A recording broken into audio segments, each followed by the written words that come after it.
जय गुरु जी, शुक्राना गुरु जी, अनंतम अनंतम शुक्राना गुरु जी। गुरु जी के चरणों में कोटि कोटि प्रणाम। संगत जी, आई होप कि आप सब गुरु जी की ब्लेसिंग से, उनकी असीम कृपा से बहुत ही अच्छे होंगे और अपने जीवन में बहुत अच्छा कर रहे होंगे। संगत जी, अगर आप फर्स्ट टाइम सत्संग सुन रहे हैं और चैनल पर नए हैं तो प्लीज़ चैनल को सब्सक्राइब कर दें और बेल आइकन को प्रेस कर दें, जिससे ऐसे ही गुरु जी के प्यारे प्यारे सत्संग आपको सुनने को मिले और जब भी कोई नया सत्संग चैनल पर पोस्ट किया जाएगा तो आपको नोटिफिकेशन आ जाएगा। क्योंकि गुरु जी कहते हैं सत्संग सुनना और सत्संग कहना दोनों से गुरु जी की ब्लेसिंग्स मिलती हैं, तो गुरु जी की ब्लेसिंग्स पाने का ये मौका बिल्कुल भी ना गंवाएं। और संगत जी, अगर आप अपना सत्संग मेरे साथ शेयर करना चाहते हैं तो वीडियो के डिस्क्रिप्शन बॉक्स में मैंने अपनी ईमेल आईडी दे दी है और मैंने अपना व्हाट्सएप नंबर भी दे दिया है। आप चाहें तो अपना सत्संग लिख कर या फिर ऑडियो वीडियो रिकॉर्ड करके मेरे साथ शेयर कर सकते हैं। गुरु जी की कृपा से आपका सत्संग सभी संगत के साथ शेयर किया जाएगा। जय गुरु जी। संगत जी, आज का जो सत्संग है वो पूजा आंटी का सत्संग है। पूजा आंटी अम्बाला से हैं और ये उनका पहला सत्संग है। तो सत्संग शुरू करने से पहले हमेशा की तरह आप सब मेरे साथ आंखें बंद करके एक बार गुरु जी का मंत्र बोलेंगे, फिर हम पूजा आंटी से सत्संग सुनेंगे। तो चलिए संगत जी, आंखें बंद करिए और सच्चे मन से एक बार गुरु जी का मंत्र बोलिए। ओम नमः शिवाय। शिव जी सदा सहाय। ओम नमः शिवाय। गुरु जी सदा सहाय। जय गुरु जी। तो संगत जी, आइए सुनते हैं पूजा आंटी का सत्संग उन्हीं की जुबानी। जय गुरु जी। जय गुरु जी, शुक्राना गुरु जी की कृपा से आज मैं ये अपना पहला सत्संग शेयर कर रही हूँ। मुझे सत्संग शेयर करना नहीं आता, लेकिन फिर भी पहली बार कोशिश कर रही हूँ। अगर मुझसे कोई गलती हो जाए तो प्लीज़ मुझे माफ़ करना गुरु जी, माफ़ करना। संगत जी, सॉरी पहले ही एडवांस में सॉरी। जय गुरु जी, शुक्राना गुरु जी। पहले हम मंत्र जाप करेंगे। ओम नमः शिवाय, शिव जी सदा सहाय। ओम नमः शिवाय, गुरु जी सदा सहाय। नमः शिवाय, शिव जी सदा सहाय। ओम नमः शिवाय, गुरु जी सदा सहाय। तो गुरु जी की कृपा से और गुरु जी के आदेश से मैं ये संगत के साथ अपना पहला सत्संग शुरू कर रही हूँ, जब से मेरी गुरु जी के साथ जर्नी शुरू हुई है। क्योंकि जैसा कि मैं सत्संग सुनती रहती हूँ, जैसा कि मैंने सत्संग में सुना है कि अपनी जर्नी शुरू करनी चाहिए, तो मैं वैसा ही करूँगी। संगत जी, मेरी जर्नी गुरु जी के साथ कब शुरू हुई है तो मुझे भी नहीं पता, पर हाँ, मैं अक्टूबर 2022 में एक दिन अपनी फ्रेंड के घर गई थी। तो हम ऐसे ही नॉर्मल डिस्कशन कर रहे थे। एक्चुअली मेरी शादी को 12 साल हो चुके हैं और 12 साल हो चुके हैं और मैं अपने हस्बैंड के साथ 10 साल रही हूँ। 10 साल रहने के बाद मैंने अपने हस्बैंड से अलग होने का फ़ैसला कर लिया था और मैंने उनका घर छोड़ दिया था। लेकिन मैं अपने मायके में नहीं, मैं अपने पति का घर छोड़ के इंडिविजुअली खुद किराए के घर पे रह रही थी। तो मैं ऐसे ही मतलब परेशानियाँ तो काफ़ी सारी चलती रहती हैं, अभी भी चलती हैं या मतलब पहले भी चलती रहती थी। वो सब तो मैं नहीं बताऊँगी, बट इतना ज़रूर कहूँगी कि हाँ, मैं अपनी फ्रेंड के साथ अपनी परेशानियों के बारे में मतलब ऐसे ही नॉर्मल डिस्कशन कर रही थी। तो उसने मुझे गुरु जी के बारे में बताया, तो मैंने मना कर दिया। मैंने कहा नहीं, मुझे किसी गुरु के पास नहीं जाना। एक्चुअली मुझे नहीं पता था कि गुरु जी कौन है, गुरु जी शिव हैं या जो भी, मुझे कुछ नहीं पता था इसके बारे में। इसलिए मैंने गुरु जी के पास मतलब गुरु जी के बारे में सुनने से भी मना कर दिया था और गुरु जी के बारे में जानने से के पास जाने से भी मैंने मना कर दिया था। तब उसने मुझे बताया कि तू सुन तो ले पूरी बात, कि ऐसे गुरुजी हैं, कुछ नहीं करना, बस जय गुरुजी शुक्राना गुरुजी करना है। तू एक बार करके तो देख, क्या पता तेरी प्रॉब्लम का कोई हल निकल आए, तेरी मुश्किलों का कुछ समाधान निकल आए। तो मैंने कहा नहीं, मुझे अब मैं किसी व्यक्ति पूजा में बिलीव नहीं करती थी, क्योंकि आपको सब पता ही है कि गुरु कैसे होते हैं कैसे नहीं। तो मुझे नहीं पता, एक्चुअली मुझे गुरुजी के बारे में कुछ भी नहीं पता था, कुछ भी नहीं। तो फिर जैसे उसने मुझे बताया, मैं जहाँ किराए के घर पे रहती थी ना, वहाँ पे मतलब मेरे साथ में एक नेबर थे, उनकी एक्टिवा पे भी गुरुजी लिखा हुआ था। स्टिकर लगा हुआ था गुरुजी। तब मैंने देखा तब मुझे लगा कि अच्छा ये गुरुजी वाले हैं। तो फिर ऐसे करके जब मेरी फ्रेंड ने बताया तो मेरे पास गुरुजी के फेसबुक पे पोस्ट शो होने लगे। तो जब मैंने देखा फिर मैंने अपनी फ्रेंड से पूछा, मैंने कहा अच्छा वो फेसबुक वाले गुरुजी जो आप कह रहे थे? तो उन्होंने बोला हाँ वही गुरुजी। फिर मैंने देखा कि नीचे सभी ने कमेंट किया होता है जय गुरुजी शुक्राना गुरुजी। तो बस ऐसे ही फिर उनके गुरुजी के मेरे पास फेसबुक पे पोस्ट आने लगे। तो जैसे सब ने कमेंट किया होता है वैसे ही मैंने भी करना शुरू कर दिया। मैंने सोचा कि जय गुरुजी शुक्राना गुरुजी लिखने में क्या जाता है, मैं कौन सा छोटी हो जाऊंगी जय गुरुजी शुक्राना गुरुजी लिखने में। तो बस ऐसे ही मैंने उनके मैसेजेस पढ़ना शुरू किया और उस पर कमेंट करना शुरू कर दिया। बस फिर ऐसे क्या था मैं कमेंट करती रही। तो फिर मुझे भी नहीं पता चला कि मैं गुरुजी के साथ कब जुड़ गई, कब मैं मतलब मुझे डेली का ही हो गया कि देखूँ आज गुरुजी की क्या पोस्ट आई है, देखूँ आज गुरुजी का क्या मैसेज आया है। तो बस फिर ऐसे धीरे धीरे मेरी गुरुजी के साथ जर्नी स्टार्ट हो गई। फिर अब मुझे अच्छा लगता है गुरुजी की बातें करना, गुरुजी से बातें करना, गुरुजी के सत्संग में जाना, डुगरी मंदिर जाना, बड़े मंदिर जाना, मुझे सब अच्छा लगता है। पर एक दिन ऐसे ही संगत जी मेरे पास गुरुजी का ना काफ़ी टाइम से मतलब मैसेज आ रहा था कि मैं तेरे घर आ रहा हाँ संगत लेके, तेरे घर आ रहा हाँ संगत लेके। तब मुझे नहीं पता था कि कैसे, मतलब मैं सोचती थी कि मेरे घर आएंगे गुरुजी संगत लेके हैं, ये कैसे हो सकता है। तो मुझे कुछ भी नहीं पता था कि ऐसा कुछ होता है, जो भी मैसेज आते हैं वो सच होते हैं, बस मुझे नहीं पता था। लेकिन काफ़ी टाइम से मेरे पास ये मैसेजेस आने लगे। फिर एक दिन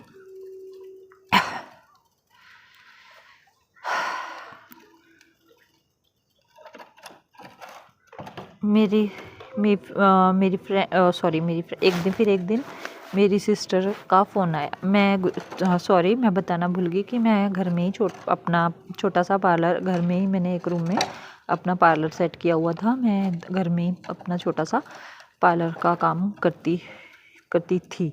अभी तो मैं मायके में रहती हूँ तो मैं करती थी। तो एक दिन ऐसे ही मेरी सिस्टर का फ़ोन आया कि ना संडे को तू फ्री रही हो, मैंने आना है तेरे पास क्लीनअप के लिए। मैंने कहा ठीक है आ जाना। तब फिर क्या हुआ गुरुजी, सॉरी संगत जी, मैं मतलब ना मैं वो दिन भूल सकती हूँ, ना ही वो डेट और ना ही वो टाइम। तो क्या हुआ कि फरवरी के दिन थे, 24 फरवरी को मेरी सिस्टर का फ़ोन आया कि मैंने तेरे पास आना है, ठीक है। फिर वो संडे को आना है, उस दिन फ्राइडे था। मैंने कहा ठीक है आ जाना, कोई बात नहीं। तो 4-4:30 बजे के करीब मेरी सिस्टर आई तो मतलब वो सबको साथ लेके आई, मेरे जीजू, मम्मी, पापा, भतीजा, भतीजी, भांजियाँ, सब मतलब सबको लेके आई। तो उन सबको देख के एकदम से मुझे लगा जैसे कि गुरुजी आ गए। गुरुजी ने कहा था मैं आ रहे हैं तेरे घर संगत लेके। तो मुझे लगा कि जैसे गुरुजी आ गए। और फिर उसके बाद क्या हुआ, क्योंकि उन सब ने मुझे फ़ोर्स किया कि अब तुझे हम किराए के घर पे नहीं रहने देंगे, तूने बहुत परेशानियां झेल ली, अब हम तुझे 12 साल हो गए परेशानियां झेलते झेलते, अब तुझे हम और परेशानियां नहीं झेलने देंगे, तूने अपनी मनमानी करके देख ली, बस अब तू हमारी बात सुन। तो मैं अपने मायके में नहीं जाना चाहती थी, मैं वहीं रहना चाहती थी। तो मैंने अपनी सिस्टर को बोला भी कि नहीं मुझे नहीं जाना है, आपको पता है ना कि शादी के बाद मायके में रहना कितना मुश्किल होता है। तो मैंने मना भी किया लेकिन मेरी नहीं सुनी, क्योंकि मैं उनके एहसानों तले दबी हुई थी, इसलिए मैं ज़्यादा कुछ बोल भी नहीं पाई। क्योंकि जब मैं किराए के घर पे रहती थी तो मेरी सिस्टर्स मुझे काफ़ी हेल्प करती थी। मुझे अपने पति के साथ मतलब फाइनेंशियल प्रॉब्लम थी, इसलिए मैंने उनका घर छोड़ दिया था और मैं किराए के घर पे रहने लगी। तो जब उन्होंने मुझे खूब फोर्स किया कि बच्चों के बारे में सोच, ये करो वो करो, मैंने कहा नहीं मुझे नहीं जाना। मैंने काफ़ी मना किया लेकिन फिर भी मेरी उन्होंने नहीं मानी। मैंने कहा मुझे कुछ टाइम दे दो, 2-3 महीने का टाइम दे दो। कहते नहीं नहीं नहीं, मतलब ऐसे करके फिर ज़बरदस्ती मुझे उन्होंने वहाँ पे मतलब नहीं रहने दिया। और 26 फरवरी को उन्होंने बोला कि पापा आए हैं, पापा की बात का मतलब सिस्टर्स ने मुझे ऐसे करके फोर्स किया कि पापा पहली बार आए हैं पापा, तो तू उनकी बात का मान नहीं रखेगी क्या? पापा आए हैं, उनकी इज्जत तो रख ले, हमारी नहीं सही, पापा की इज्जत रख ले, पापा तुझे लेने आए हैं।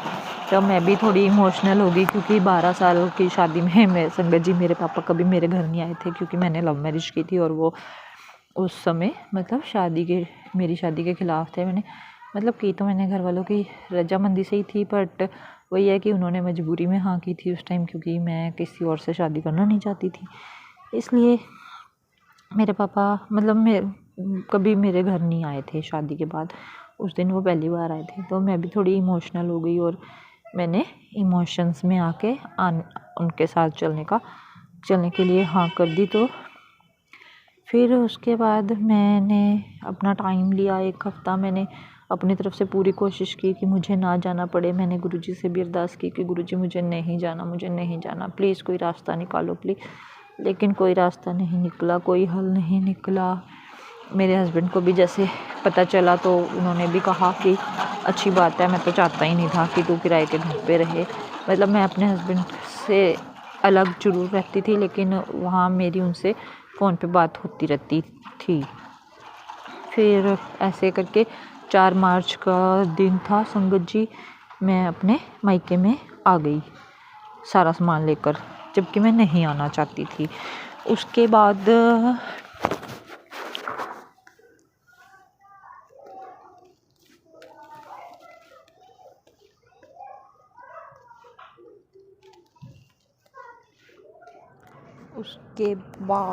मतलब 4 मार्च को मैं अपने मतलब हाँ मायके में मैं आ गई। तो मैं आज भी उनके मतलब जो मेरे पास आज भी मतलब उसके बाद गुरुजी के मैसेजेस आने लगे कि जो भी होया है मैं करवाया है। तो मतलब मैं गुरुजी के इस फैसले से खुश नहीं हूँ। बेशक मुझे आज 1 साल हो गया है मायके में रहते हुए, मैं आज भी गुरुजी के इस फैसले के ख़िलाफ़ ही हूँ कि ऐसा क्यों किया उन्होंने। मैं यहाँ नहीं आना चाहती थी। आपको पता ही है ना कि शादी के बाद मायके में रहना कितना मुश्किल होता है, ख़ासकर भाभीयों के साथ, है ना। तो इस वजह से, और जबकि मतलब भाभी भी नहीं चाहती थी कि मैं आऊँ और मैं भी नहीं चाहती थी कि मैं यहाँ आऊँ, फिर भी मतलब मुझे यहाँ आना पड़ा बस।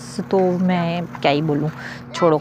इसके बाद जैसे कैसे गुरुजी के पोस्ट आते रहे कि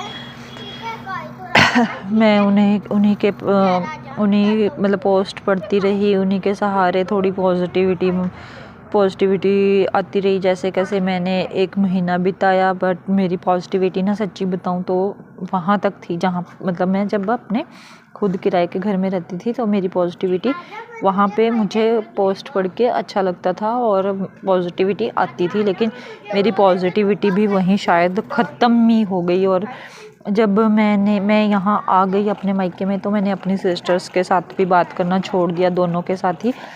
मैं अब दोनों में से किसी भी मतलब अपनी किसी भी सिस्टर के साथ बात नहीं करती क्योंकि मैं आज भी उनके इस फैसले के ख़िलाफ़ हूँ। क्योंकि मेरे भाई भाभी ना एक्चुअली ये जाते हैं ब्रह्म कुमारी, ओम शांति। तो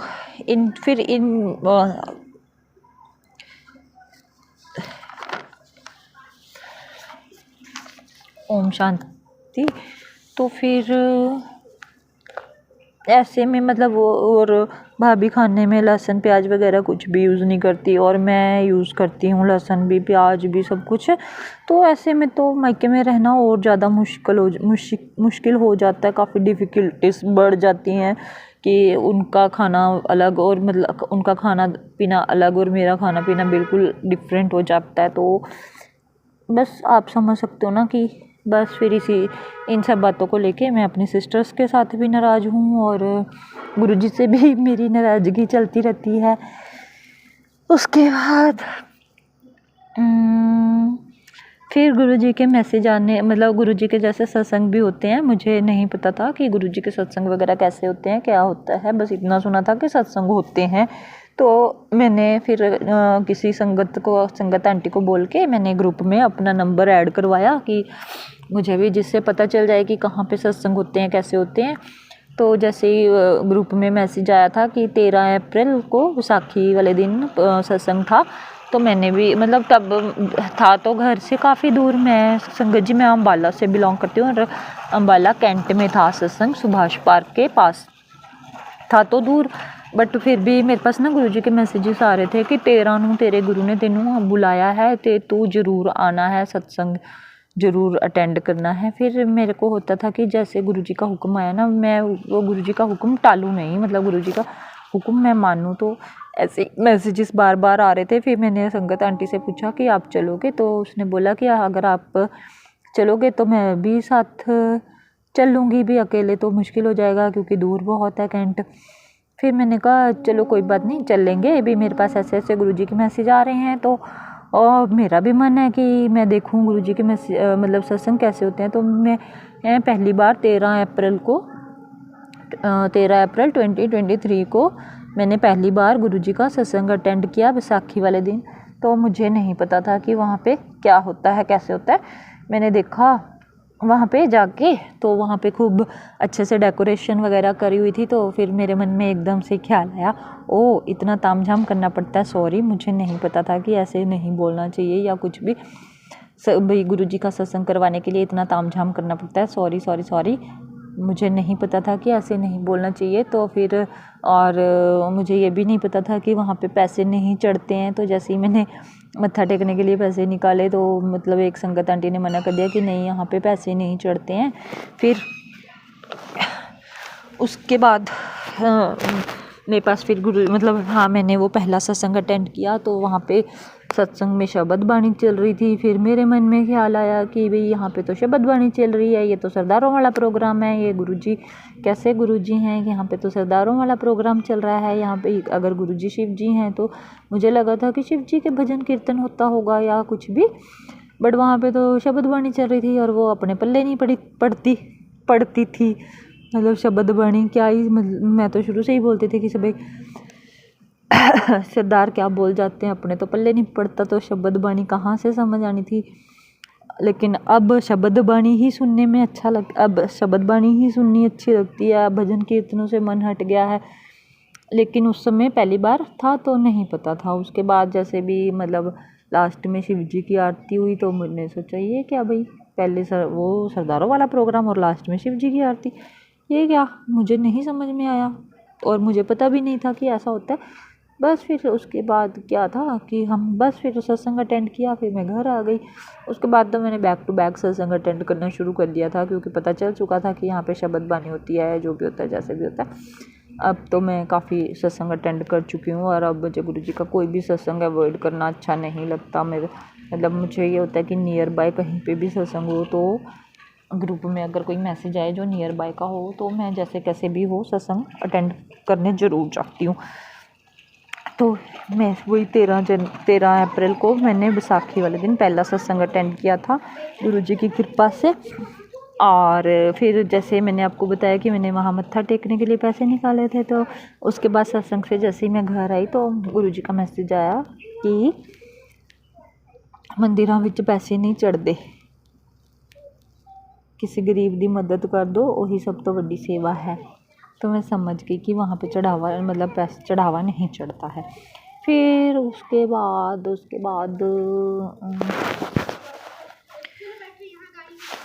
बाद संगत जी मई में 13 मई वाले दिन क्या हुआ कि मैं ऐसे रात को जैसे हम सो रहे होते हैं, तो सुबह का टाइम था, अमृत वेला का टाइम 3:20, मुझे टाइम भी याद है। मई 2023 में 13 मई को सुबह मेरे ऊपर अमृत वर्षा होती है। ये गुरुजी का पहला चमत्कार जो मेरे साथ हुआ। और मतलब मैंने काफ़ी वीडियोस देखी हुई थी कि ऐसे शहद वर्षा होती है, अमृत वर्षा होती है, और कहीं पे किसी के घर की छतों से कोडियों की वर्षा हो रही है। ये तो ऐसे करके मतलब मैंने सुना हुआ, मतलब काफ़ी वीडियोस देखी हुई थी। तो मैं ना 12 मई की रात को मैं गुरुजी से लड़ के सो गई थी कि भाई मैं कैसे यकीन कर लूँ कि ऐसा सब कुछ होता है। मुझे तो, क्योंकि मेरे साथ तो ऐसा कुछ नहीं हुआ है, तो फिर मुझे कैसे पता चलेगा ना कि ऐसा कुछ भी होता है। तो उसी दिन रात मतलब उसी दिन सुबह के टाइम पे मेरे ऊपर जल वर्षा हुई। तो मैंने सोचा कि जैसा कि मैंने आपको बताया कि मैं मायके में रहती हूँ, तो मैंने सोचा कि ये सब ना मतलब मेरे भतीजे ने कुछ वो किया होगा, ऐसे ही मस्ती की होगी। देखा मैंने उठ के देखा तो रूम में कोई नहीं था। मैंने फिर अपने फ़ोन से टॉर्च ऑन करके भी देखा पर आसपास कोई भी नहीं था। फिर मैंने बाहर निकल के भी देखा, वेदर भी बिल्कुल क्लीन था कि अगर मैं ये कहूँ कि कहीं से बारिश हो रही है या कुछ है जहाँ से ये जल की बौछारें मेरे ऊपर आ रही हैं, कहाँ से आ रही हैं। तो मैं सोच में पड़ गई। मैंने बाहर निकल के भी देखा, वेदर भी क्लीन, सब कुछ एकदम ओके। मैं फिर आके वापस अपने बेड पे बैठ गई। फिर मैंने कहा कि अगर गुरुजी ये अगर आप हो तो प्लीज़ एक बार और। फिर मेरे ऊपर फिर से जल वर्षा हुई। मतलब ऐसे ही करते करते मैंने कहा सच्ची में अगर ये, फिर मेरी आंखों से आंसू बहने लगे और मैंने कहा मेरी आंखों से आंसू बहने लगे और मैंने ये माथा टेकते हुए कहा कि मुझे नहीं पता कि ऐसे में क्या करना चाहिए। और मैंने मंत्र जाप करना शुरू कर दिया और गुरुजी से अपनी गलतियों के लिए माफ़ी मांगी। तो फिर ऐसे ही संगत जी आधा घंटा मतलब 3:20 से लेकर 3:50 तक कॉन्टीन्यूसली मेरे ऊपर जल वर्षा होती रही। जय गुरु जी।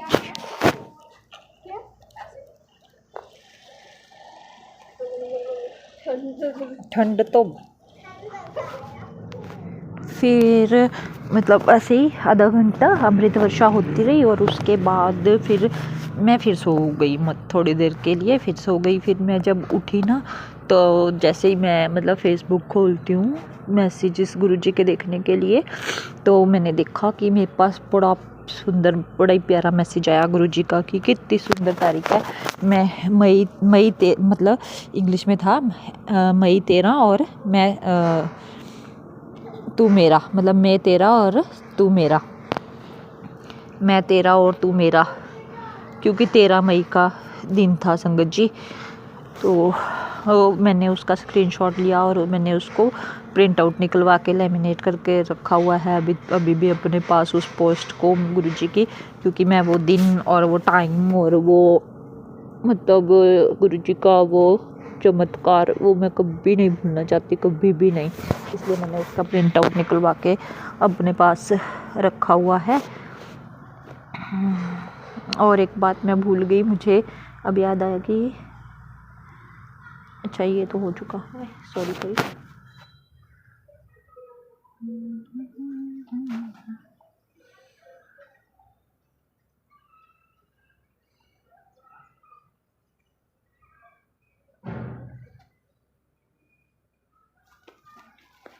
हाँ, तो मैंने जैसा कि मैंने आपको बताया कि मैं अपने मायके में रहती हूँ और यहाँ पे आने के 4 मार्च को मैं आई थी। उसके बाद अप्रैल में शायद, मुझे डेट तो याद नहीं है, हमने मेरे हस्बैंड के ख़िलाफ़ कोर्ट में केस कर दिया था।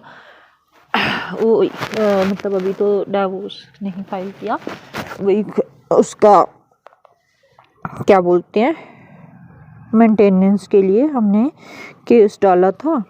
तो अभी तक तो कुछ भी फैसला नहीं हुआ है क्योंकि कोर्ट में कोई जज ही नहीं था।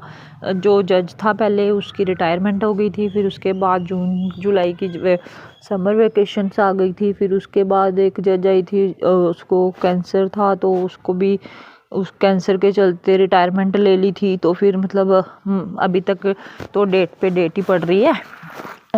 तो क्योंकि कोर्ट में कोई जज ही नहीं था, तो मतलब जैसे हमने कोर्ट में केस डाला तो उसके बाद मई में ऐसे मेरे पास मैसेजेस आने लगे कि खुशियाँ तेरे दरवाजे पे खड़ी होने, जा गेट खोल। मैं नहीं समझी कि ऐसा क्या, मैं भी गुरुजी क्या कहना चाहते हैं, क्योंकि हम तो अनजान हैं, अल्हड़ हैं, नादानियाँ कर बैठते हैं और मतलब गुरुजी इशारे देते हैं पर हम नहीं समझ पाते हैं। तो गुरुजी के मैसेजेस आने लगे कि जा गेट खोल, खुशियाँ तेरे दरवाजे पे खड़ी है। मैं नहीं समझ पाई कि क्या होने वाला है, क्या नहीं। तो 17 मई का 16-17 मई का दिन था शायद। दिन तो मुझे याद है कि बुधवार का दिन था, लेकिन डेट कंफर्म नहीं है कि 16 या 17 इनमें से था कुछ। तो एक दिन क्या हुआ संगत जी, मेरी सासू माँ आती है हमारे घर पे। तो जब मैं किराए के घर पे रहती थी ना, तो वहाँ से ना मैं अपनी सासू माँ के पास आती होती थी, उनको बताती थी कि क्या दिक्कत है, भाई क्यों मैंने ऐसा स्टेप लिया, क्यों मैं यहाँ से सॉरी मैं बताना भूल गई कि मेरी सासू माँ यहाँ नहीं रहते थे मेरे साथ, वो रहते थे हरिद्वार में, वहाँ पे अपनी प्रॉपर्टी है। तो जो ये पैकेट खाना एक ये निधि को दिया ना, ये ना पैकेट खाना खाने मम साथ है।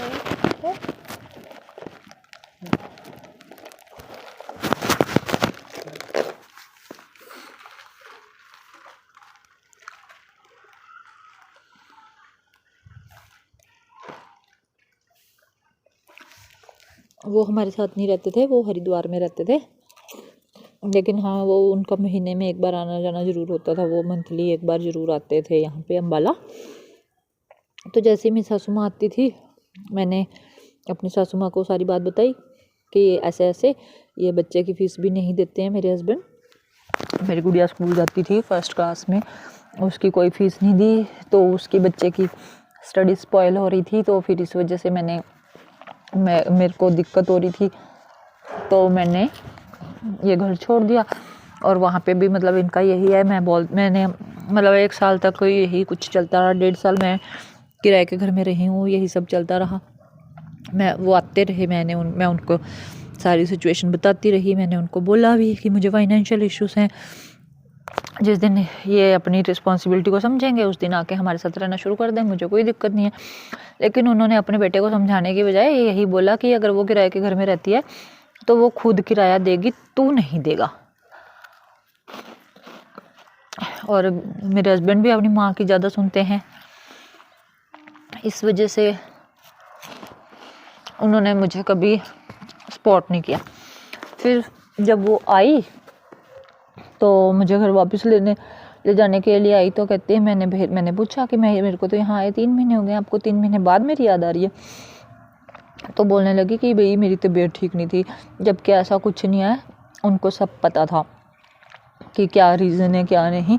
फिर उन्होंने कहा कि कोई नहीं, चल घर, हम तेरे को जो भी दिक्कत है हम करेंगे सॉर्ट आउट, मतलब तू लेती रही हो हमसे खर्चा वर्चा जो भी तुझे दिक्कत है। लेकिन मैं नहीं गई उनके साथ, क्योंकि मुझे उनकी बातों पे विश्वास नहीं था, क्योंकि जब मैं 1 साल उनके आगे गिड़गिड़ाती रही, 1.5 साल उनके आगे जा के गिड़गिड़ाती रही, तब तो उन्होंने मेरी सुनी नहीं। और जब लास्ट टाइम मतलब मेरा और मेरे हस्बैंड का झगड़ा हुआ था किसी बात से, तब भी मैंने अपनी सासू माँ को फ़ोन किया था, तब वो हरिद्वार में थी। मैंने अपनी सासू माँ को मतलब मैं अपने पेरेंट्स को बताने की बजाय मैंने अपनी सासू माँ से बताया कि मेरे को कुछ मत दो। मैंने यही बोला, क्लियरली बोला कि मुझे कुछ मत दो, मुझे अपने लिए कुछ नहीं चाहिए, मुझे सिर्फ बच्चों का खर्चा दे दो और मुझे कुछ नहीं चाहिए। तो मुझे सामने से कहती है कि कोर्ट में करेंगे। फिर मैंने बोल दिया, मैंने कहा आपने ही तो बोला था कि कोर्ट में करेंगे, तो फिर अब क्यों मैं आपके साथ चलूँ ना, फिर अब कोर्ट में ही कर लेंगे। तो इसलिए मैं नहीं गई। फिर गुरुजी के तो मैसेज आ रहे थे कि जा कि वो तेरे जन्मा मतलब ऐसे ही पोस्ट आने लगी गुरुजी की कि वो तेरे जन्मदा साथी है, तेरा जीवन साथी है, उसने तो बहुत बार कोशिश कर ली, अब तू जा उसके पास। लेकिन मैंने गुरुजी की इस बात को भी मैंने काटा, मैं नहीं गई अपने हस्बैंड के पास, क्योंकि मुझे नहीं जाना था, मुझे उनकी किसी बात पे बिलीव ही नहीं था, इसलिए मैं नहीं गई। फिर उसके बाद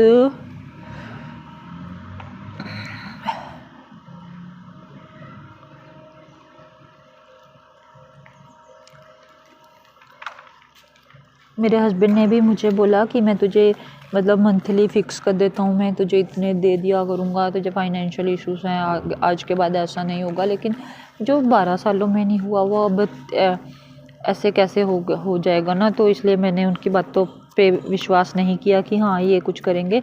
तो मेरे को बच्चों की पढ़ाई बीच में नहीं रोकनी थी, इसलिए संगत जी मैं अपने हस्बैंड के साथ वापस नहीं गई। अभी कुछ टाइम और यहीं रहने का फ़ैसला किया उसने। तो फिर अभी मेरे बच्चों की पढ़ाई अच्छे से चल रही है।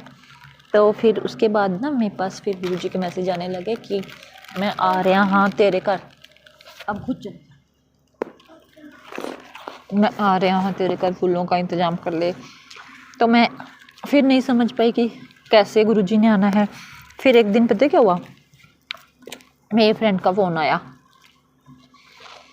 उसने बोला कि साथ वाले आंटी बुला रहे हैं, कुछ काम करवाना है। तो मैंने पहले सोचा कि नहीं, छोटे मोटे कामों के लिए मैं नहीं जाती। फिर मैंने सोचा कि काम तो काम होता है, छोटा क्या बड़ा क्या। तो आंटी हैं बेचारे, बुला रहे हैं मुझे, पार्लर का ही कुछ काम करवाना था उन्होंने, कलरिंग वगैरह। और तो फिर मैंने कहा आंटी हैं, चलो बुला रहे हैं, काम तो काम होता है, छोटा क्या बड़ा क्या, ये सोच के मैं चली गई। फिर जब मैं आंटी के घर गई ना, तो वहाँ पे आंटी की बहू और आंटी का बेटा दोनों गुरुजी को मानते हैं। और क्या बोलते हैं, उसने तो, आंटी के बेटे ने तो गुरुजी की सेवा भी ले रखी है।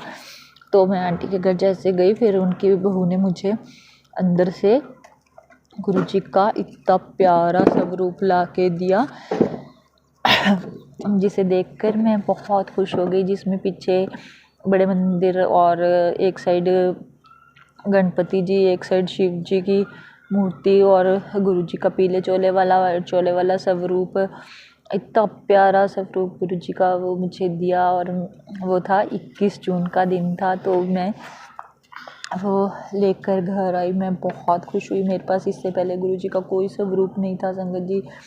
तो फिर ये मेरे लिए सबसे पहला मेरा वो था, गुरुजी का स्वरूप पहला था मेरे पास जो आया। उसके बाद जुलाई में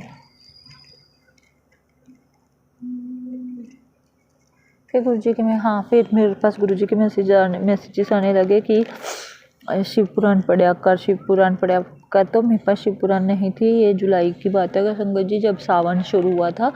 तब फिर मैं एक दिन वहाँ गई, मतलब शिव पुराण लेकर आई, और सावन में मैंने शिव पुराण पढ़ना शुरू किया। मैं अभी भी शिव पुराण पढ़ती हूँ, पर समझ तो नहीं आता, लेकिन फिर भी पढ़ ही लेती हूँ थोड़ा बहुत। जैसे भी मतलब मेरा होता है कि गुरुजी का कोई भी बात को मैं टालना नहीं चाहती हूँ। जैसे भी होता है, जो भी गुरुजी के मैसेजेस आते हैं, मैं उनको पूरा फॉलो भी करना चाहती हूँ, और जितना होता है मैं करती भी हूँ। एक तरफ आपको पता है ना, मैंने आपको बताया कि मैं मायके में रहती हूँ, तो मैं इतना नहीं कर पाती हूँ जितना मतलब मैं करना चाहती हूँ, लेकिन मैं उतना नहीं कर पाती हूँ, क्योंकि एक तो ये लोग मानते नहीं हैं गुरुजी को। ये तो भाई और भाभी तो ब्रह्म कुमारी जी जाते हैं, और मम्मी पापा वैसे ही मतलब बिलीव नहीं करते, कि वो कहते हैं कि कौन गुरुजी, वो खुद तो है नहीं।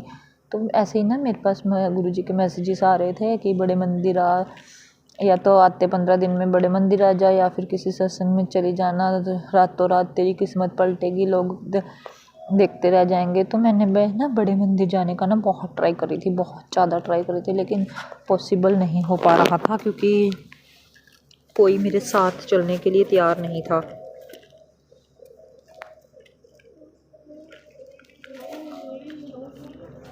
तो मैं ना बड़े मंदिर जाने की काफ़ी ट्राई कर रही थी, लेकिन कोई मेरे साथ जाने को तैयार नहीं था। मैंने अपने भतीजे को भी बोला, मतलब जून की छुट्टियों में मैंने अपने भतीजे को भी बोला कि तू मेरे साथ चलेगा। तो उसने बोला कि पापा से पूछ के बताऊंगा। फिर उसने भाई से पूछा कि बुआ के साथ चला जाऊं बड़े मंदिर, बुआ कह रही है, बुआ ने जाना है। तो भाई ने मना कर दिया, कहता पहले ब्रह्म कुमारी चल, वहाँ पे 7 डेज़ क्लास लगा। तो मुझे ब्रह्म कुमारी नहीं जाना था, क्योंकि मैं गुरुजी के पास ही जाना चाहती थी और कहीं भी नहीं, क्योंकि मैं किसी को फोर्स नहीं करती कि कोई गुरुजी के पास चले। अगर वो ब्रह्म कुमारी जाते हैं तो मैंने कभी उनको नहीं बोला कि तुम ब्रह्म कुमारी ना जाके बड़े मंदिर चलो।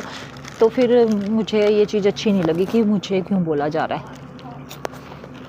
फिर उसके बाद मैं काफ़ी ट्राई किया, मैंने अपनी फ्रेंड से भी पूछा बड़े मंदिर चलोगे, तो वो भी कह रही हाँ कि जाना तो है, लेकिन अभी नहीं, अभी बन नहीं रहा हिसाब किताब जाने का।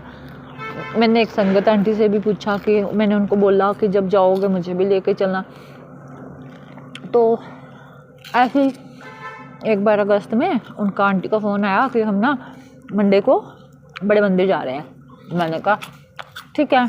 उन्होंने बोला हम गाड़ी से जाएंगे, तो आप चलोगे क्या? मैंने कहा हाँ ठीक है चलूँगी।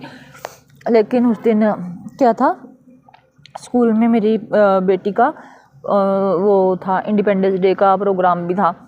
फिर मैंने गुरुजी को बोला कि गुरुजी इसने फ़र्स्ट टाइम मतलब ये छोटे वाली बेटी मेरी नर्सरी में है, तो इसने फ़र्स्ट टाइम पार्टिसिपेट भी किया था। तो मैंने गुरुजी को बोला, मैंने कहा गुरुजी मंडे को ही वो संगत आंटी कह रही है कि मंडे को ही हमने जाना है दिल्ली बड़े मंदिर, और मंडे को ही इसका स्कूल में प्रोग्राम भी है, तो मैं मतलब अगर उनका प्रोग्राम डन होता है वहाँ जाना, दिल्ली जाना, बड़े मंदिर जाना, तो मैं बड़े मंदिर को ही प्रेफरेंस दूंगी, लेकिन मैं इसका अपनी बेटी का वो भी नहीं छुड़वाना चाहती हूँ, फर्स्ट परफॉर्मेंस भी नहीं छुड़वाना चाहती हूँ। तो मैं आप पे छोड़ती हूँ कि आप देख लेना कि क्या करना है, कैसे करना है। तो फिर उनका मतलब जाना नहीं हुआ, उन्होंने बोला कि अभी हमारा बन नहीं रहा है किसी रीज़न से, तो हम जब भी नेक्स्ट टाइम प्लान करेंगे तो आपको बता देंगे। फिर ऐसे करते करते मतलब कोई प्रोग्राम नहीं बना। फिर 16 अगस्त को गुरुजी का सत्संग था। फिर मैं वहाँ पे मैंने गुरुजी का सत्संग अटेंड किया। 16 को भी था, 17 को भी था, मैंने सत्संग अटेंड किया। और हाँ सॉरी बीच में ना गुरुजी का बर्थडे भी आया था, तब भी गुरुजी के मैसेजेस आ रहे थे कि 7 जुलाई को आना है, या 31 मई को भी गुरुजी के काफ़ी मैसेजेस आ रहे थे कि तुसी दोनों ने आना है समाधि दिवस पे, ब्लेस कर दूँ, अपनी ब्लेसिंग्स लेके जाना है। लेकिन मैंने हस्बैंड से पूछा था, वो उन्होंने साथ चलने के लिए मना कर दिया था क्योंकि हमारा केस भी चल रहा है एक तरफ। बट हाँ अभी भी मेरे हस्बैंड से फ़ोन पे बात होती रहती है। केस तो चल ही रहा है क्योंकि कोर्ट में कोई जज ही नहीं है, तो फिर अभी कुछ भी निष्कर्ष नहीं निकला है। तो 16 अगस्त को फिर मैंने गुरुजी का सत्संग अटेंड किया। वहाँ पे मुझे गुरुजी का पॉकेट स्वरूप मिला, इतना प्यारा। वो भी मैंने अपने मतलब वो गुरुजी की दूसरी ब्लेसिंग्स मेरे पास आई। फिर बस ऐसे ही मैंने कईयों से पूछ के देख लिया था कि चलोगे, कोई भी कहीं भी जाने के लिए तैयार ही नहीं था। फिर एक बार क्या हुआ संगत जी, मैं ना अपने बच्चों को खुद ही स्कूल छोड़ती हूँ और खुद ही लेके आती हूँ। तो रास्ते में ये आई थिंक अगस्त और सितंबर की ही बात है, सितंबर की, हाँ बारिशों के बाद की। तो मैं ना बच्चों को स्कूल से छोड़ के, जैसे सुबह का टाइम था 8 बजे के करीब, मैं ना बच्चों को स्कूल से छोड़ के घर वापस आ रही थी। तो रास्ते में ना फिर मेरे ऊपर जल वर्षा हुई। मुझे डेट तो एग्जैक्टली नहीं याद है, बट मतलब मैं पूरी तरह से श्योर भी नहीं थी कि ऐसा कुछ गुरुजी ने ही किया है, क्योंकि मुझे नहीं पता था। क्योंकि रास्ते में हुआ था ना ये सब, घर पर पहले जब हुआ था वो तो घर पे हुआ था, तो मैं समझ गई थी कि ये गुरुजी हैं। लेकिन वो रास्ते में हुआ, मैंने रुक के भी देखा। जब रास्ते में मेरे ऊपर जल वर्षा हुई तो मैंने रास्ते में रुक के भी देखा और अपने आसपास देखा कि कहाँ से पानी आ सकता है। तो मुझे कहीं भी पानी का कुछ भी ऐसा नज़र नहीं आया कि जहाँ से पानी की बौछार मेरे ऊपर आ सकती है। तो मतलब मैं डाउट में रही। लेकिन 3 दिन संगत जी, 3 दिन कॉन्टीन्यूसली ऐसा मेरे साथ होता रहा कि रास्ते में मैं बच्चों को स्कूल से छोड़ के आ रही थी अलग अलग जगहों पर, और जहाँ पे पानी बिल्कुल भी ऐसा कुछ भी नहीं था कि जहाँ से पानी की बौछार मेरे ऊपर आ सकती है। तो रास्ते में ऐसे जल वर्षा होती रही और गुरुजी ने मुझे बटरफ्लाई दर्शन देने शुरू किए। मतलब बटरफ्लाई दर्शन तो मुझे डेली होते रहे। कभी ऑरेंज कलर की बटरफ्लाई, कभी ग्रीन कलर की बटरफ्लाई, कभी ब्लैक कलर की बटरफ्लाई, मतलब अलग अलग कलर के बटरफ्लाई दर्शन मुझे डेली गुरुजी ने करवाने। तो ऐसे करके गुरुजी ने मुझे बहुत ब्लेस किया। फिर मतलब गुरुजी के मेरे पास मैसेजेस भी आते रहे कि तेनू ड्रीम दर्शन देवांगा, बट कभी उन्होंने दिए नहीं। ठीक है, इस वजह से ना मैं बीच में डावाडोल भी हो जाती हूँ। कई बार कुछ मैसेजेस ऐसे आते हैं जो नहीं होता है सच, ऐसा सच मेरे साथ सच नहीं होता है, तो मैं बीच में डावाडोल हो जाती हूँ। तो मैं गुरुजी से इसी बात पे गुस्सा भी हो जाती हूँ कि गुरुजी अगर ऐसा कुछ नहीं करना होता तो मुझे आप होप्स क्यों देते हो। ठीक है, अगर होप्स देते हो तो फिर उनको पूरा भी क्या करो। अगर क्योंकि होप्स आपको पता है ना, जब होप्स टूटती है तो दिल टूटता है तो फिर दर्द होता है। तो फिर इसी बात से मैं कई बार बीच में डावाडोल भी हो जाती हूँ। फिर ऐसा पता है, फिर सितंबर में ना मेरी छोटी बेटी का बर्थडे आता है 27 सितंबर को। उस टाइम भी मैं थोड़े फाइनेंशियली वीक थी क्योंकि एक तो श्राद्धों का टाइम होता है, उस टाइम काम कुम भी थोड़ा कम ही होता है श्राद्धों में, क्योंकि शादियाँ शुदियाँ भी नहीं होती हैं, कुछ भी नहीं होता, तो काम धंधा थोड़ा कम ही रहता है। तो मैं फाइनेंशियली थोड़ा वीक फील कर रही थी, और इसका बर्थडे था, और आपको पता है बच्चों को बर्थडे सेलिब्रेशन का कितना शौक होता है। तो मैं सोच रही थी कि कैसे होगा क्या होगा। तो गुरुजी के मैसेजेस आते रहे कि तू घबरा ना, मैं तेरे नाल हाँ, सब कुछ किमें हो जाएगा, तेनू पता भी नहीं लगेगा। तो फिर 26 ऑफ सितंबर को जैसे मैं खाना बना रही थी, तो मुझे गुरुजी ने परोंठे में ओम दर्शन दिए। मैंने अपने फ्रेंड को फ़ोटो भेजी, मतलब मैंने अलग अलग संगत को भी भेजी। फिर मैंने पूछा कि भाई ये सच्ची में ओम ही है ना, मतलब मुझे बिलीव नहीं हो रहा था कि ये ओम ही है। तो मैं सब ने बोला हाँ, तुझे तो गुरुजी ने ब्लेस कर दिया, गुरुजी ने ब्लेसिंग्स दी है, देखो गुरुजी ने ओम दर्शन दिए, सब ने फिर यही बोला। बट उस टाइम तक मुझे नहीं पता था कि अगर ऐसा कुछ होता है तो ये हमारे व्यक्तिगत, मतलब हमारी अपनी पर्सनल ब्लेसिंग्स होती हैं, इसको हमें शेयर नहीं करना चाहिए। तो फिर मेरी बेटी के हाँ परोठी पर गुरुजी ने ओम दर्शन दिए, और गुरुजी की कृपा से मुझे काम भी मिल ही गया था, और मैंने अपनी बेटी का बर्थडे अच्छे से सेलिब्रेट कर दिया था। फिर उसके बाद अक्टूबर में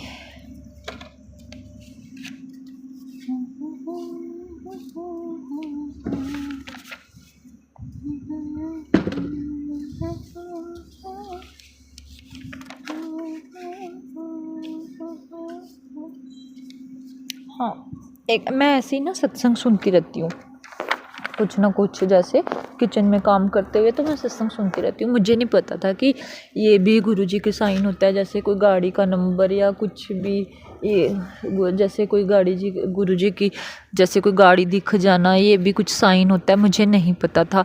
तो मैंने ऐसे एक दिन सत्संग में सुना कि ऐसे ये गुरुजी का 77 नंबर गुरुजी की ब्लेसिंग, मतलब गुरुजी का ही कोई साइन होता है। तो फिर उसके बाद से मैंने नोटिस करना शुरू किया, जैसे बटरफ्लाई दर्शन डेली होते थे, ऐसे ही गुरुजी मुझे डेली अपनी प्रेजेंस किसी न किसी तरीके से फील करवा ही देते थे। कभी बटरफ्लाई दर्शन, कभी गाड़ियों का नंबर 444 या 777, मतलब ऐसा डेली मेरे साथ होता था। और गुरुजी के मैसेजेस आते थे कि मैं अनेकों रूपों में तुम्हारे साथ चलता हूँ, फिर भी तुम क्यों घबराते हो। हाँ, हम पागल हैं, घबरा जाते हैं इसलिए।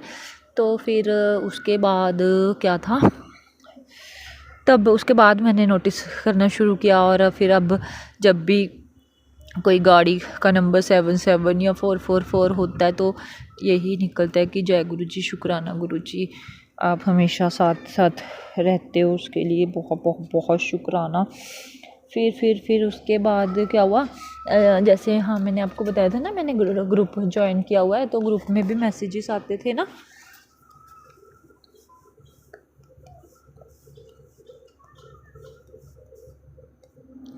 उसके बाद संगत जी, जैसे मैंने आपको बताया था ना कि मैंने ग्रुप ज्वाइन किया हुआ है, तो वो ग्रुप में भी मैसेजेस आते थे कि वो बस लेके जाते हैं, कभी डुगरी मंदिर, कभी बड़े मंदिर। तो मैं उनके साथ ना जाना नहीं चाहती थी, मुझे हेजिटेशन होती थी कि वह बस में या उनके साथ जाऊंगी तो सारे अननोन होंगे, क्योंकि ग्रुप में तो काफ़ी सारे, मतलब 700-800 लोगों का ग्रुप है, तो वो मैं सबको थोड़ी ना जानती हूँ, सारे मेरे लिए तो अननोन ही है। बट ये है कि बस हाँ, वो ग्रुप बना हुआ है तो उसमें बस सब ने अपनी हाज़िरी लगाई होती है, जय गुरुजी, शुक्राना गुरुजी, और जो भी सत्संग वगैरह का मैसेजेस आता है तो इसलिए बस।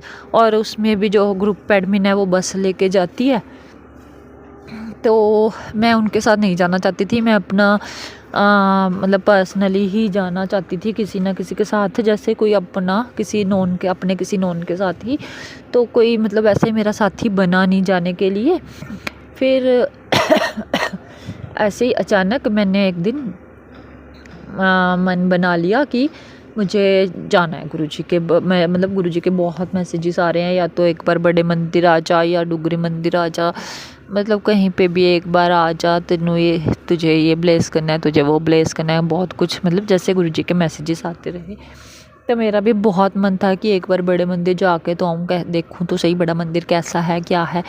तो फिर मतलब फिर मैंने ना ऐसे ग्रुप में ही जाना है, मतलब मैंने सोचा कि अगर मैं रोडवेज़ की बस से या ट्रेन से भी जाती हूँ तब भी तो अननोन के साथ ही ट्रैवल करूँगी ना, तो फिर ये सारी तो गुरुजी की संगत है, तो क्यों ना इनके साथ ही मतलब ये फिर हमें पहुंचाएंगे भी एग्जैक्ट उसी लोकेशन पे जहाँ हमें जाना है। वो बेसिक जब हमने फ़र्स्ट टाइम जाना है तो फिर पता भी नहीं है ना कि कहाँ जाना है, कैसे जाना है। तो फिर मैंने ऐसे ही मन बना लिया ग्रुप वालों के साथ ही डुगरी मंदिर जाने का। मैंने अपनी मतलब जैसे ग्रुप में मैसेज आया तो मैंने साथ ही मैसेज देख के अपनी और अपनी बेटी की सीट बुक करवा ली डुगरी मंदिर के लिए। तो फिर मैं नवंबर में 5 नवंबर 2023 में मैं पहली बार गुरुजी के डुगरी मंदिर दर्शन करने के लिए गई, और वहाँ जाके मुझे बहुत अच्छा लगा कि वहाँ का सिस्टम सब कुछ देखा। मैंने पहली बार देखा कि ओ अच्छा ऐसा होता है, तो फिर ये सब देख के मुझे बहुत अच्छा लगा। उसके बाद मतलब जब मैं डुगरी मंदिर जाके आई तो वो मैं ना अपने घर वालों को झूठ बोल कर गई थी, डुगरी मंदिर गई थी जब।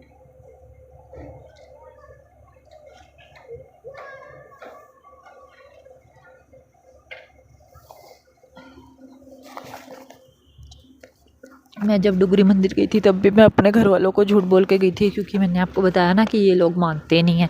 ब्रदर ओम शांति जाता है, भाभी भी वहीं जाती है, और पापा मानते नहीं हैं। सॉरी, मैं आपको बताना भूल गई। एक बार मेरी सिस्टर फरीदाबाद में रहती है, वो आई हुई थी, तो मैंने उससे भी कहा था कि तू एक दिन मतलब वो शाम को, अब वो अपनी गाड़ी से ही आए थे भांजे के साथ, तो वो शाम को ही अपने मतलब फरीदाबाद जाने के लिए निकल गए थे कि हम रात को घर पहुंच जाएंगे।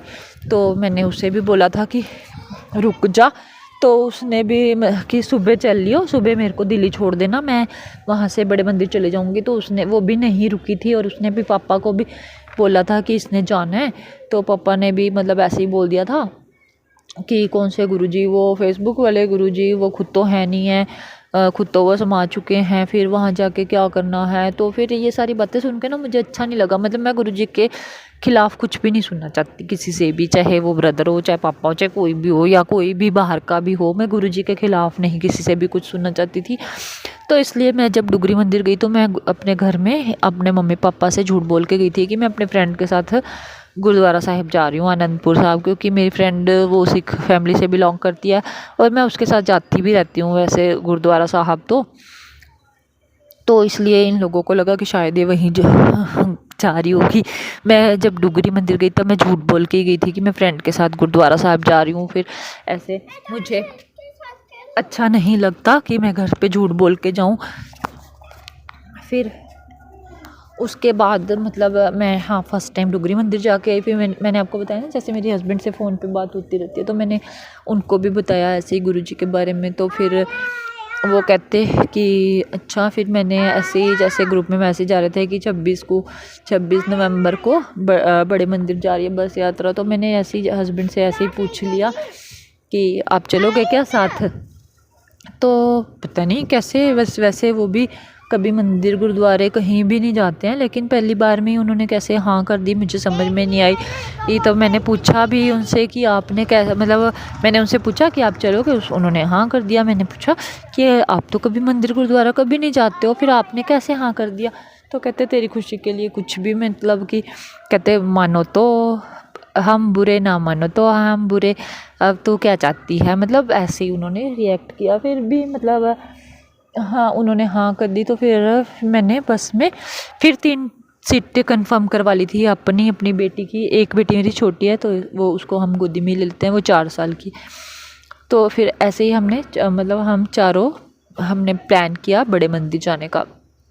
तो तब भी मैं अपने घर में झूठ बोल के गई थी कि मैं अपनी फ्रेंड के साथ दिल्ली बंगला साहिब जा रही हूँ, और मैं गई वहाँ थी ग्रुप वालों के साथ वहाँ बड़े मंदिर।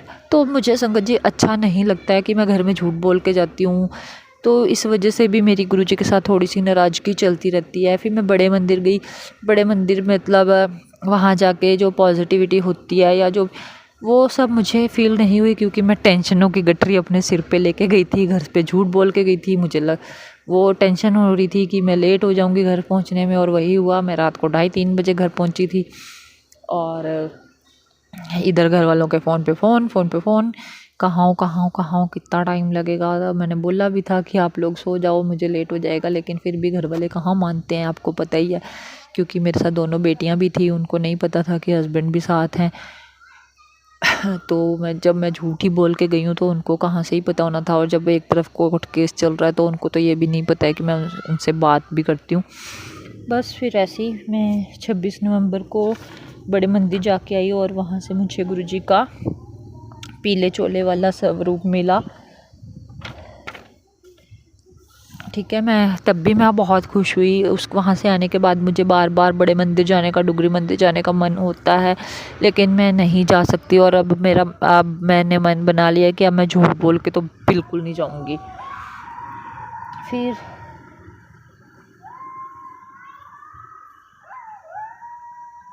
ये तो था नवंबर में। दिसंबर में तो बस ऐसे ही गुरुजी के जो यहाँ पे रेगुलर वो हो रहे थे सत्संग, वो मैंने अटेंड किए। 24 को भी था एक संगत के घर में, वहाँ पे मैंने 24 वाला सत्संग अटेंड किया। 25 को था यहाँ प्रेमनगर कम्युनिटी सेंटर में, मैंने वो वाला सत्संग भी गुरुजी का अटेंड किया। और एक और सत्संग था प्रेमनगर में ही, वो भी किसी संगत के घर पे ही था, सेवादार के।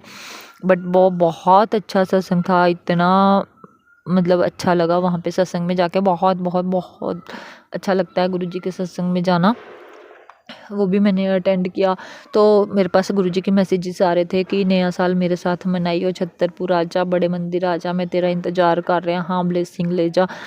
मेरा मन तो था, मैंने मन बना लिया था और मैंने सीट भी मतलब ग्रुप में जैसे मैसेज आया था कि वो फर्स्ट को लेके जाएँ, मैंने सीट भी कंफर्म करवा ली थी। फिर मैंने ये भी सोचा था कि मैं झूठ बोल के नहीं जाऊँगी, सच बता के जाऊँगी, लेकिन मैं नहीं गई। फिर मैंने ठंड की वजह से जाने का प्रोग्राम कैंसिल कर दिया था, क्योंकि ठंड बहुत ज़्यादा होती है और बच्चों के साथ इतना लंबा सफ़र करना मतलब बहुत ज़्यादा हो जाता, रात को लेट भी हो जाता। फिर घर वालों की कुछ घर वालों की वजह से और कुछ ठंड की वजह से मैंने फर्स्ट को छतरपुर जाना कैंसिल कर दिया। और फिर मतलब 8 जनवरी को मेरा बर्थडे होता है, तो मैंने ये था कि मुझे अपना बर्थडे गुरुजी के साथ ही मनाना है।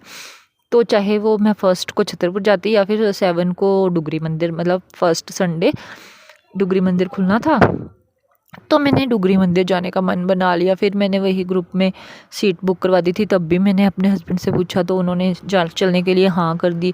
तब भी हम फिर 7 तारीख को मैंने ना फर्स्ट को सॉरी ये बताना भूल गई। फर्स्ट को ना यहाँ पे अम्बाला कैंट से थोड़ी आगे, मतलब फर्स्ट को गुरुजी का सत्संग था, वहाँ पे मैं देवांश रिजॉर्ट में मैंने वो सत्संग अटेंड किया था। तो वहाँ पे भी मुझे गुरुजी की ब्लेसिंग्स मिली थी। गुरुजी का वो ब्रह्मा विष्णु महेश वाला स्वरूप कैलेंडर मिला था। तो जैसे वहाँ पे सेवादार थे ना, मेरे मतलब ना जहाँ पे भी सेवादार होते हैं तो इनको उन्होंने आई कार्ड वगैरह पहना होता था, तो मेरे मन में भी ऐसे थॉट्स आते हैं कि क्या कहते हैं, जैसे इन्होंने आई कार्ड पहना हुआ है ना, तो एक दिन ऐसे ही मैं भी अपना आई कार्ड बनवाऊंगी। मैंने भी गुरुजी की सेवा लेनी है। मैं किसी संगत से, किसी सेवादार से पूछूंगी कि गुरुजी की सेवा कैसे ले सकते हैं। तो ना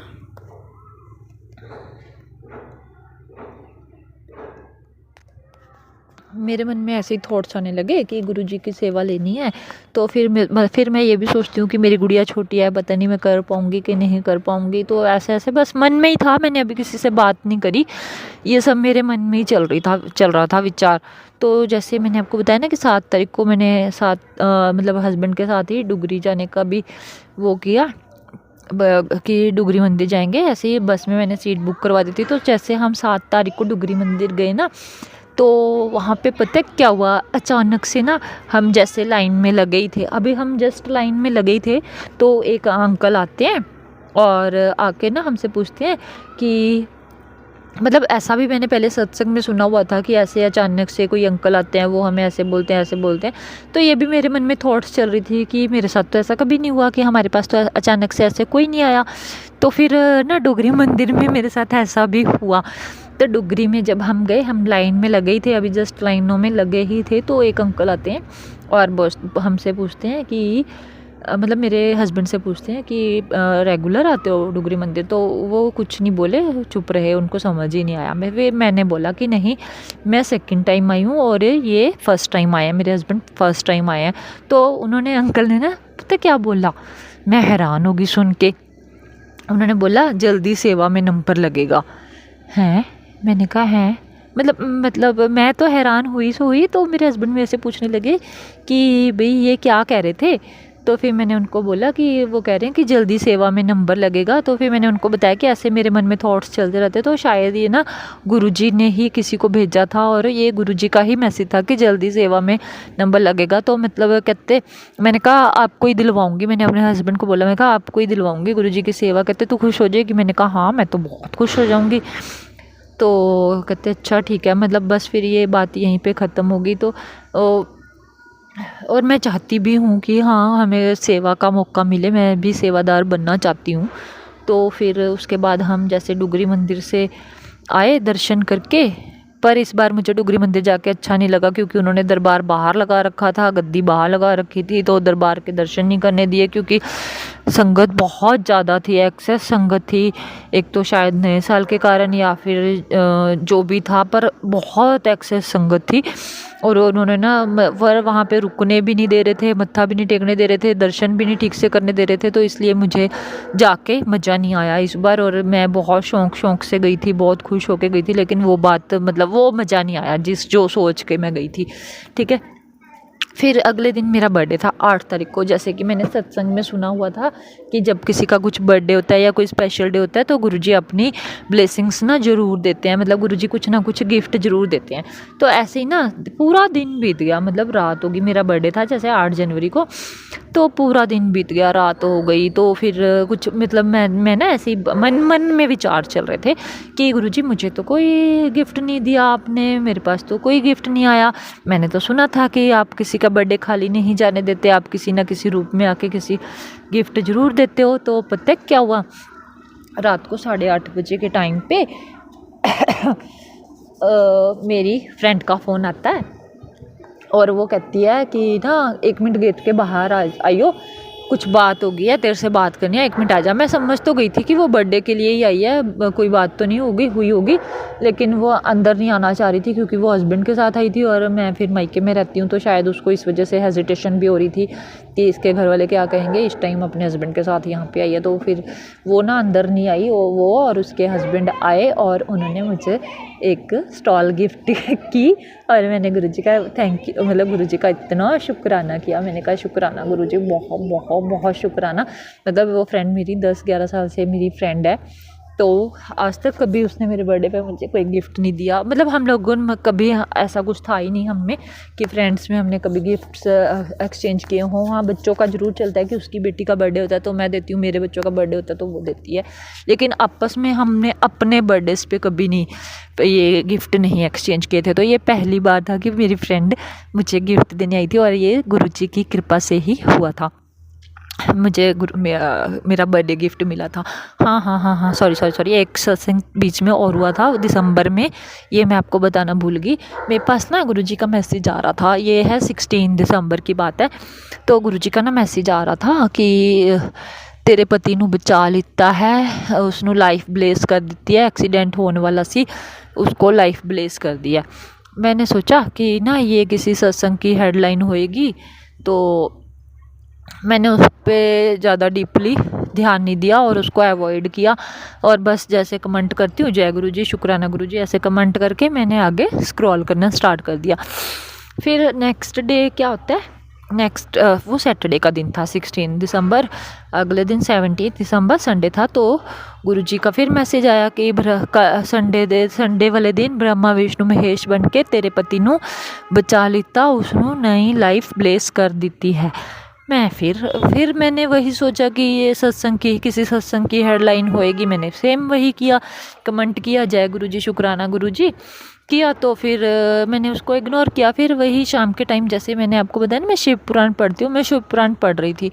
उसके बाद जैसे मैं ना पढ़ के मैं वहीं बैठी थी, गुरुजी के पास ही अभी बैठी थी, शिव पुराण पढ़ के मंत्र जाप वगैरह करके मैं वहीं बैठी थी। तो ना ऐसे ही हस्बैंड से बात हो रही थी मेरी, तो उन्होंने बताया कि मैं ना बाइक ठीक करवा रहा हूँ, शाम के टाइम की बात है, बाइक ठीक करवा रहा हूँ। फिर मैंने कहा बाइक ठीक करवा रहे हो, तो बाइक को क्या हुआ? फिर मैंने ना उनसे पूछा, मैंने कहा ऐसा कुछ होने वाला था क्या, आपका कोई एक्सीडेंट होने वाला था या कुछ भी? तो फिर उन्होंने बताया कि हाँ ऐसे ना ब्रेक अटक गई थी, उसकी बाइक की ना ब्रेक पहिए में अटक गई थी, उसकी पूरी वो जो लोहे की तार होती है ब्रेक की वो पूरी निकल के ना पहिए में अटक गई थी। एकदम से मैंने बस फटाफट से साइड बाइक साइड में लगाई, नहीं तो बहुत मतलब और उसी समय साथ से ही कोई गाड़ी भी निकल के गई थी, मतलब टच होते होते बच गई, नहीं तो आज मैं गया था, मतलब ऐसे उन्होंने भी बताया। फिर मुझे लगा, फिर उन्होंने मेरे से पूछा कि कहते क्यों, क्या हुआ। मैंने फिर उनको बताया, मैं क्या ऐसे गुरुजी का मैसेज आ रहा था कि तेरे पति ने नवी लाइफ ब्लेस कर दी है, उसको बचा लिया है, समथिंग समथिंग समथिंग। तो मैंने सोचा कि पहले मैंने उनको भी बताया, मैंने सोचा कि ये किसी सत्संग की हेडलाइन होगी, मैंने उसको अवॉइड किया, इग्नोर किया। लेकिन आप पर मुझे तो नहीं पता था, क्योंकि हम तो साथ नहीं रहते हैं, मेरी तो उनसे सिर्फ फ़ोन पे बात होती है ना, तो मुझे कैसे पता होगा ना कि ऐसा कुछ हुआ होगा। फिर जब उनसे बात हुई तब पता चला कि एक्चुअली में ऐसा हुआ था, और गुरुजी ने सच्ची में उनको नई लाइफ ब्लेस की। इसके लिए भी गुरुजी का शुक्राना, बहुत बहुत बहुत शुक्राना। लेकिन उसके बाद संगत जी, ये अभी रिसेंटली कल परसों जो भी 15 जनवरी की बात है, मेरी गुरुजी 8 फिर 9 10 जनवरी से ना मैं गुरुजी से थोड़ी नाराज़ ही चल रही हूँ, मतलब मैं उनसे बात भी नहीं करती। नाराज़ मैं इसलिए चल रही हूँ कि मुझे 1 साल हो गया है यहाँ मायके में मैं बैठी हूँ, गुरुजी ने अभी तक इस बात का कोई निष्कर्ष, कोई रास्ता कुछ नहीं निकाला। और मेरे पास ना मैसेजेस आते रहते हैं, जैसे गुरुजी के कि खुशियों की बारिश करने लगा हूँ, तैयार हो जा, और रौनकां लगने वालियाँ हैं, बहुत बड़ा सत्संग करने की तैयारी कर, ऐसे वैसे। तो मतलब ना ऐसा कुछ नहीं हो रहा है ना, इस वजह से मैं ना डिसअपॉइंट हो जाती हूँ, और मुझे ना गुस्सा आ जाता है, तो मैं गुरुजी से भी बात करना छोड़ देती हूँ। तो मैं उनसे अभी ना इसी बात से नाराज़ चल रही हूँ। तो ना पता है क्या हुआ, 15 जनवरी को, अभी 2024 को 15 जनवरी 2024 गुरुजी का ना, मतलब मैं फिर खाना बना रही थी, तो गुरुजी ने मुझे परोठी में ओम दर्शन दिए। तो मैंने कहा ये बटरिंग से काम नहीं चलेगा। मैंने गुरुजी से भी पहले तो बोला, जय गुरुजी, शुक्राना गुरुजी, आपने मुझे ओम दर्शन दिए। फिर मैंने उसके बाद बोला कि बटरिंग कर रहे हो ना, तो ये बटरिंग से काम नहीं चलेगा, ये इन सब से नहीं। अब जो 1 साल हो चुका है, प्लीज़ अब इस कहानी का कुछ निष्कर्ष निकालो, मुझे या तो आर लगाओ या पार लगाओ, कुछ तो करो। लेकिन इस वजह से मेरी गुरुजी के साथ थोड़ी सी नाराज़गी चल रही है अभी। बाकी आगे जो भी होगा मैं आपके साथ जल्दी, मतलब अगर कुछ हुआ जो भी होगा तो मैं आपके साथ जल्दी शेयर करूँगी। अभी के लिए बस इतना ही। मुझसे कोई गलती हुई हो तो प्लीज़ मुझे माफ़ करना। और इसके साथ ही मैं अपना सत्संग यहीं ख़त्म करती हूँ। जय गुरुजी, शुक्राना गुरुजी, धन धन गुरुजी, वाह वाह गुरुजी, ओम नमः शिवाय, शिव जी सदा सहाय, ओम नमः शिवाय, गुरुजी सदा सहाय, जय गुरुजी।